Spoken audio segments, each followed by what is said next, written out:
Muy bien, vamos a ver entonces el ejercicio 5D para ver otro de los métodos de antitransformación, de antitransformada o transformada inversa. Recuerden que para hacer una transformada inversa de Laplace, el procedimiento que hacemos es de buscar una expresión que tenga una forma sencilla para poder ser antitransformada usando tablas de transformada. ¿Sí? Entonces siempre tenemos que operar sobre estas expresiones que son expresiones polinómicas, ¿sí? Las que están acá a la izquierda, perdón, expresiones que son cocientes de polinomios, y lo que tenemos que ver es cómo trabajar esas expresiones para que, como les decía, lleguemos a expresiones más sencillas que puedan ser directamente transformadas, antitransformadas mediante el uso de tablas. Vamos a ver ahora el ejercicio 5D, que tenemos que antitransformar esta expresión que tenemos acá, que es g de s igual a 5s menos 11 dividido s cuadrado más 4s más 13. Vamos a ir a la parte de la resolución.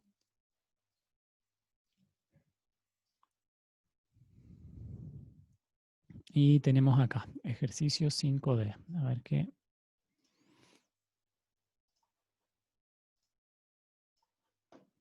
Ahí está, ejercicio 5D.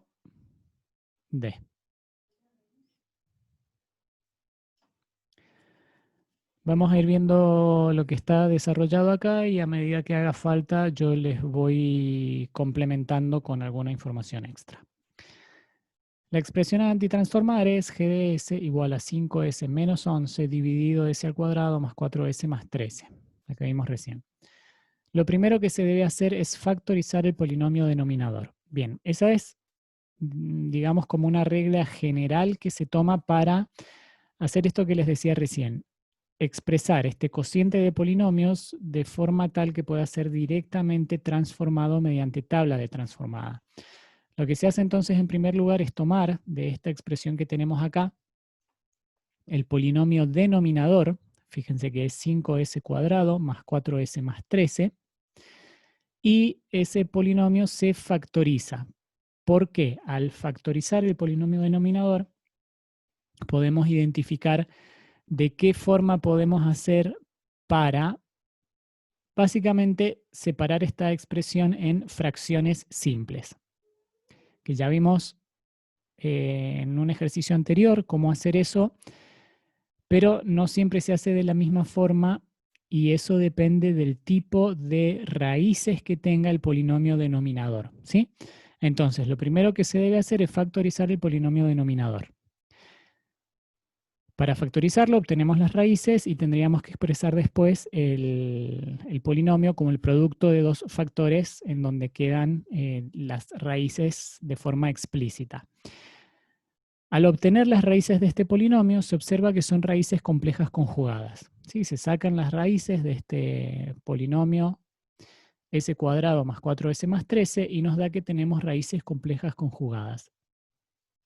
Es decir, menos 2 más 3i y menos 2 menos 3i son las dos raíces. Cuando se tienen raíces complejas conjugadas, se aplica acá lo que nosotros le hemos llamado, esto no es algo generalizado, o sea, no es que este se llame caso 3 y lo vayan a encontrar así en un libro o lo que sea, sino que acá por darle un orden se ha puesto así. Se aplica el caso 3, que el caso 3, vamos a ir al caso 3 en las herramientas teóricas.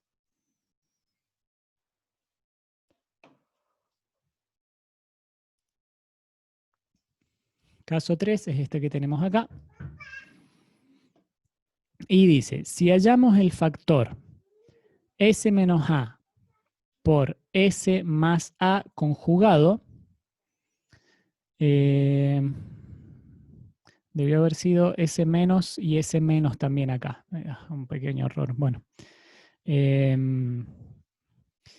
No hace por lo menos al método. En el denominador, o sea, empiezo de nuevo, que me distraje un poco, lástima que encontré este error acá. Si hallamos el factor s menos a, s menos a conjugado, o sea que tenemos raíces complejas conjugadas en el denominador, no se aplica el método de fracciones simples, pues es más sencillo reemplazar la expresión como la tenemos acá.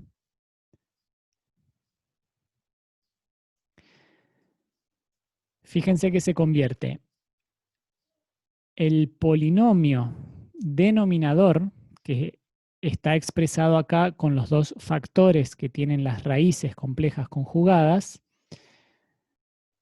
como un binomio al cuadrado más un cierto valor beta que está elevado también al cuadrado. Y el numerador quedaría igual, ¿sí? Y de ese queda igual acá. Ahora les voy a explicar un poquito cómo se hace esto. Donde A es igual a alfa más J beta. A esta expresión puede llegarse también completando cuadrados en el denominador. Luego notamos que el denominador en el miembro derecho puede ser antitransformado utilizando la tabla como e a la menos alfa por t por el coseno de omega t por u de t o e a la menos alfa por t por el seno de omega t por u de t, dependiendo de la forma de I de S.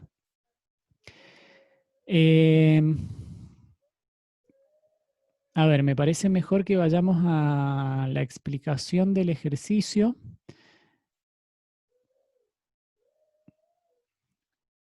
Sí, porque acá esto está muy resumido. Yo creo que directamente explicándoles cómo es el ejercicio, en todo caso después volvemos y analizamos un poquito esto que está desarrollado acá. 5, acá está, el caso 3. Básicamente, lo que tienen que ustedes rescatar en limpio de esto que les acabo de explicar ahora es que cuando tenemos complejos conjugados como factores en el polinomio denominador, el método que es útil seguir es completar cuadrados.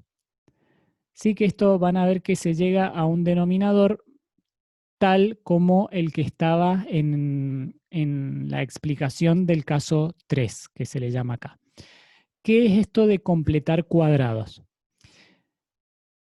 Se dice que, o sea, se le llama completar cuadrados al procedimiento mediante el cual operamos sobre un polinomio, como este que tenemos acá, buscando la forma de que aparezca un binomio al cuadrado, ¿sí? En este polinomio, porque fíjense que si uno ve esta expresión así como está, se parece bastante al desarrollo de un binomio al cuadrado. Fíjense, s cuadrado más 4s más 13, o sea, se parece bastante al desarrollo de un binomio al cuadrado que no está acá escrita la expresión. Pero bueno, si ustedes se acuerdan, no hace falta que lo escriba, es a más b al cuadrado es igual a al cuadrado más 2ab más b al cuadrado. Sí, esto se parece bastante. Entonces, lo que buscamos es que aparezca un binomio al cuadrado. Fíjense que una forma para lograr eso es descomponer esto como s al cuadrado más 4 más 4 menos 4 más 13. Denme un segundo, discúlpenme de nuevo que estaba seguro que estaba más desarrollado el método, pero no sé si es en algún otro ejercicio.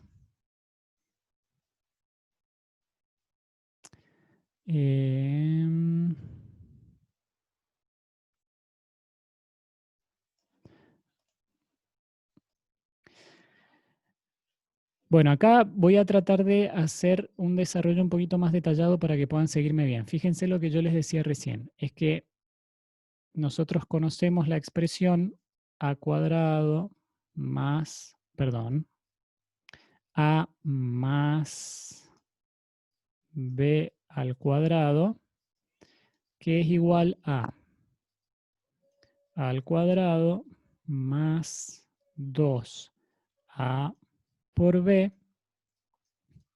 más b cuadrado. Ahí está. Entonces, si comparamos la expresión del desarrollo de un binomio al cuadrado y lo comparamos con esta expresión que tenemos acá, fíjense que la S podría tomar el rol de A, ¿sí? Porque en el binomio tenemos S al cuadrado. Entonces, al cuadrado, bueno, podríamos decir entonces que A va a ser igual a S. Después, fíjense que el segundo término este es más 2 veces A por B. Si ya sabemos que A es igual a S, esto lo podríamos escribir como 2 por S por B es igual a 4 por S, si lo comparamos con este que tenemos acá. Entonces tenemos 4 por S. De ahí simplificamos, la S con la S se va y queda la B, paso el 2 dividiendo, 4 dividido 2, me queda entonces que B es igual a 2. Entonces tengo que A es igual a S y B es igual a 2. Entonces, el polinomio que debería aparecer acá es S más 2 al cuadrado, y esto tiene que ser igual a S cuadrado más 2 por A por B sería 4 por S, más B al cuadrado, 2 al cuadrado es 4. Ahí está. Este es entonces el polinomio que tendría que aparecer acá para que podamos, digamos, incorporar en este polinomio esa expresión del binomio al cuadrado. Entonces es por eso que acá se hace esta suma y esta resta con un número 4, porque fíjense que en el polinomio que nosotros estamos buscando tiene que aparecer un 4 sumando.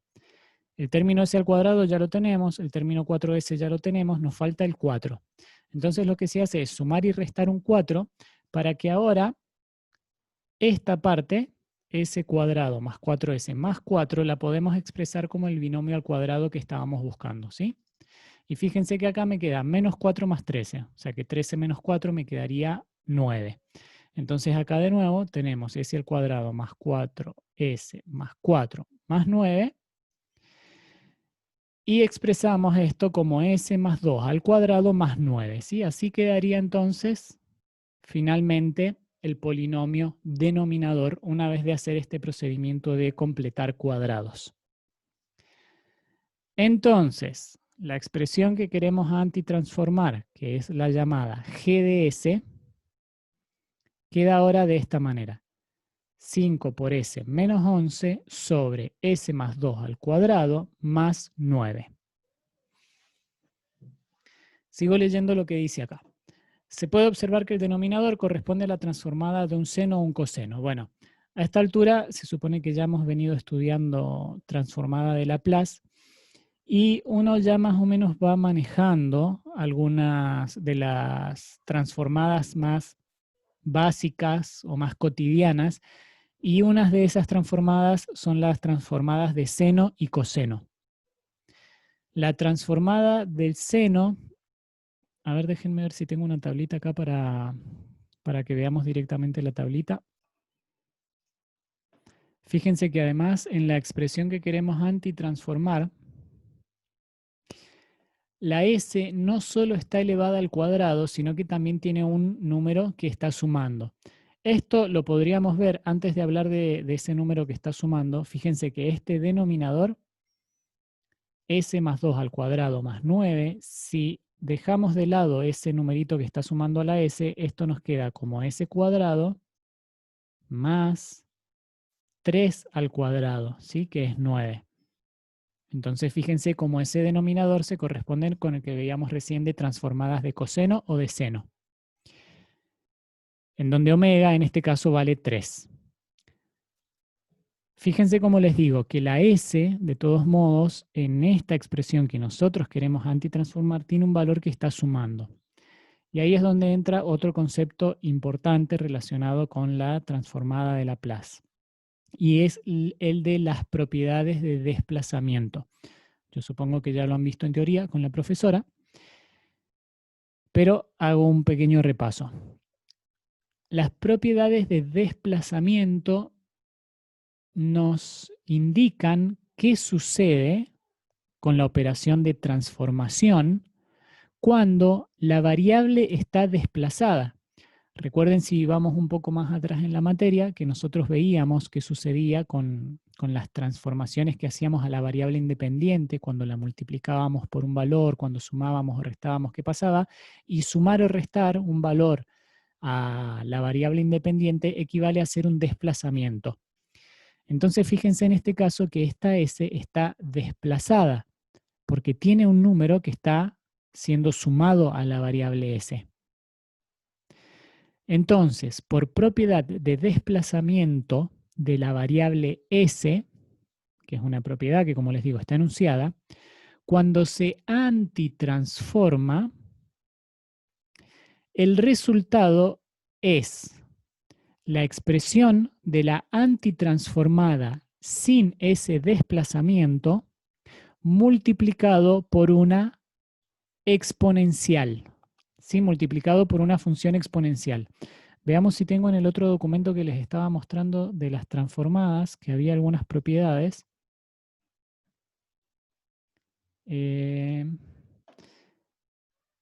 Fíjense, a ver si aparece. Esas listas transformadas.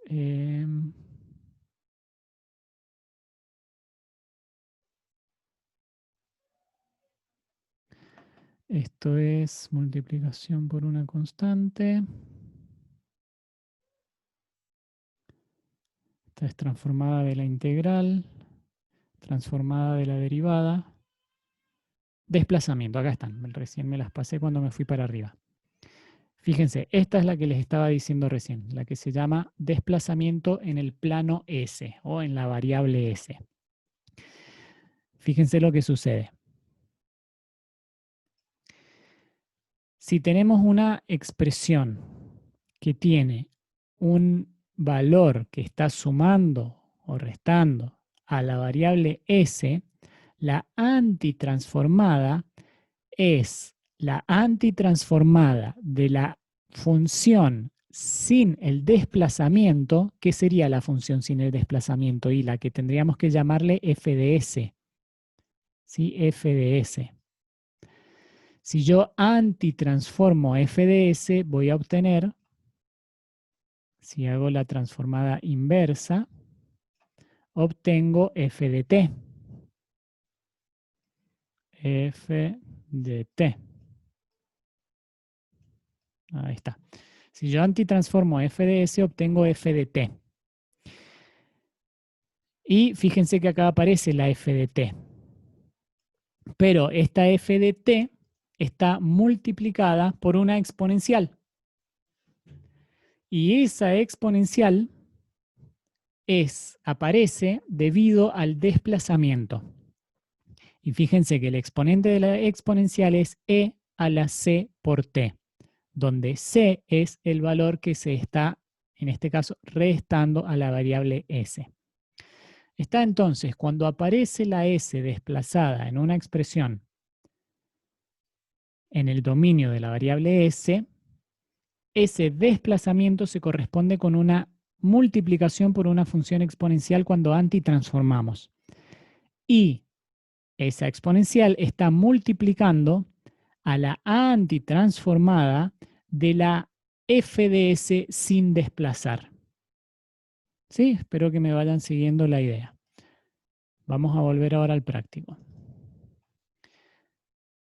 Lo que sucede entonces ahora es que, como les decía, la s tiene un desplazamiento acá, ¿sí? S más 2 al cuadrado. Y lo que hay que recordar y tener siempre presente, este concepto es importante, que cuando la variable está desplazada, en este caso en el dominio de la variable s, todas las s's tienen que tener el mismo desplazamiento para poder aplicar la propiedad de desplazamiento. Entonces, si ahora miramos el numerador, fíjense que acá tenemos una s también, ahí arriba. El numerador es 5s menos 11. Entonces, para poder aplicar propiedad de desplazamiento y antitransformar usando tabla, esta S debería tener el mismo desplazamiento que tiene la S en el denominador.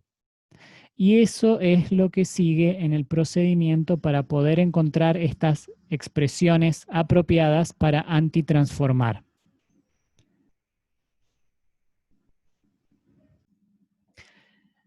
Bien, lo que tenemos que hacer entonces es aplicar el mismo desplazamiento a la variable S que está en el numerador para poder aplicar la propiedad de desplazamiento y antitransformar mediante el uso de tablas. ¿Cómo se hace esto? Con el mismo paso matemático que hicimos para encontrar la expresión de el cuadrado del binomio, ¿sí? Digamos para completar cuadrados, ese procedimiento que hicimos recién.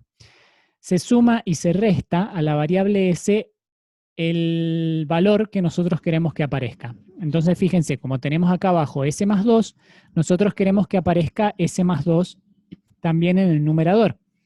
Entonces, lo que hacemos es sumar y restar un 2 a la variable S. Fíjense que se está haciendo solo a la variable S. Por eso aparece un paréntesis. ¿Sí? Aparece un paréntesis para que el 5 multiplique a toda esta operación que estamos haciendo ahora, porque se está sumando y restando S2 solo a la variable S. Haciendo eso, después nosotros separamos esto, digamos, en dos términos, así, si se quisiera, pero no, previamente a eso, perdón, vamos a hacer así. Entonces, lo que se hace acá es así, voy a hacer eso. Voy a poner entre paréntesis S más 2, que es básicamente lo que nosotros estamos buscando que aparezca, y queda este menos 2 como un término aparte. Entonces ahora lo que se hace es una distributiva con este 5 que tenemos acá adelante. El 5 multiplica a la S más 2 y multiplica al menos 2. Entonces acá abajo me queda 5 por S más 2 y 5 por menos 2 es menos 10 menos 11, aparece este menos 21 acá. ¿Sí? Ahí para que vean bien paso a paso cómo llegamos a esta expresión acá. Bien, y finalmente, ahora que la variable S tiene el mismo desplazamiento en toda esta expresión, ustedes podrán ver que tenemos S más 2 acá arriba y S más 2 acá abajo, podemos separar esto en dos fracciones, porque fíjense que acá lo único que las separa, o sea, en el numerador tenemos dos términos que están separados por este signo menos, y eso nos da la posibilidad de abrir esto en dos fracciones distintas. Entonces, fíjense que acá en esta expresión ahora tenemos por un lado 5 por S más 2 dividido S más 2 al cuadrado más 9 menos, sería 21 dividido S más 2 al cuadrado más 9. Pero acá fíjense que el 21 está, digamos, descompuesto, se ha separado en 3 por 7.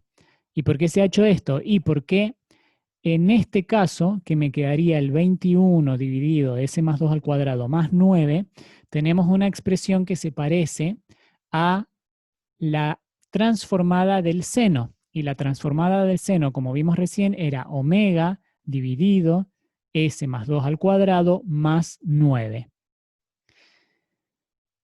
Y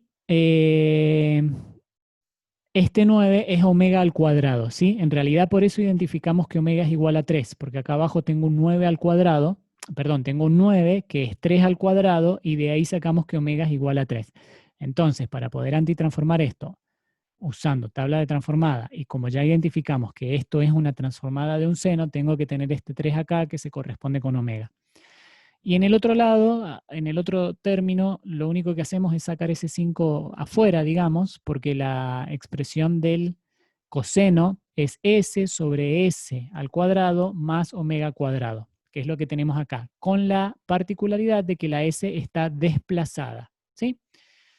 Entonces, hemos llegado a la expresión que ya está en condiciones de ser antitransformada. Fíjense que esto va a quedar así ahora. Como les decía recién, cuando tenemos una expresión con un desplazamiento, Para antitransformar, primero tenemos que dejar de lado el desplazamiento. ¿Sí? Es como que lo obviamos por un minuto. Fíjense, voy a tomar esta expresión. Obviamos el desplazamiento por un minuto y la expresión nos va a quedar así. Nos queda como S sobre S cuadrado más omega, perdón, 3, voy a poner más 3 al cuadrado. Ahí está. Sería S sobre S al cuadrado más 3 al cuadrado. Lo que estoy haciendo acá es obviar el desplazamiento en la variable S. Viendo la expresión de esta forma, podemos automáticamente identificar que esto se corresponde con la transformada del coseno. Entonces, fíjense acá que aparece el coseno de 3t, ¿sí? Que es coseno de omega t. Omega es igual a 3, aparece el coseno de 3t. Y ahora, como esta expresión tiene ese desplazamiento de 2 unidades, aparece multiplicando la función exponencial correspondiente. ¿Sí? Es e a la menos 2t. Y finalmente, el 5, esta constante que estaba multiplicando a la expresión, ¿sí? Eso aparece como una constante. Y para el otro término, limpio un poquito ahí la expresión, para el otro término hay que hacer exactamente lo mismo. Fíjense que tengo 3 sobre s más 2 al cuadrado más 9. Si yo dejo de lado el desplazamiento, para poder identificar la expresión que tenemos que antitransformar, me queda 3 sobre s cuadrado más 3 al cuadrado. Y ahí podemos identificar que esta es la expresión del seno. Antitransformamos, y fíjense que acá aparece el seno de 3t, y como la s está desplazada, aparece la función exponencial multiplicando, e a la menos 2t. Sí, y el 7 de nuevo que estaba multiplicando antes. Bien, ese sería el procedimiento que tenemos que realizar cuando en el denominador tenemos polos complejos conjugados y queremos antitransformar. Es útil tener en mente, recordar, que cuando aparecen polos complejos conjugados en una expresión que uno quiere antitransformar, siempre tiene que llegar a una expresión antitransformada, es decir, en la variable tiempo, que tiene senos y cosenos, ¿sí? Porque en esta operación que hicimos de completar cuadrados, al completar cuadrado va a aparecer una s al cuadrado en el denominador y la s al cuadrado más algo se corresponde con la expresión de senos y cosenos, ¿sí? Entonces es bueno tenerlo en mente porque, por ejemplo, uno puede partir haciendo la antitransformación y ve que tiene polos complejos conjugados y desarrolla y después llega a una expresión y no tiene seno y coseno. Es como decir, bueno, algo pasó en el camino, ¿sí? Así que es nada, como una reglita para tener ahí en la cabeza presente.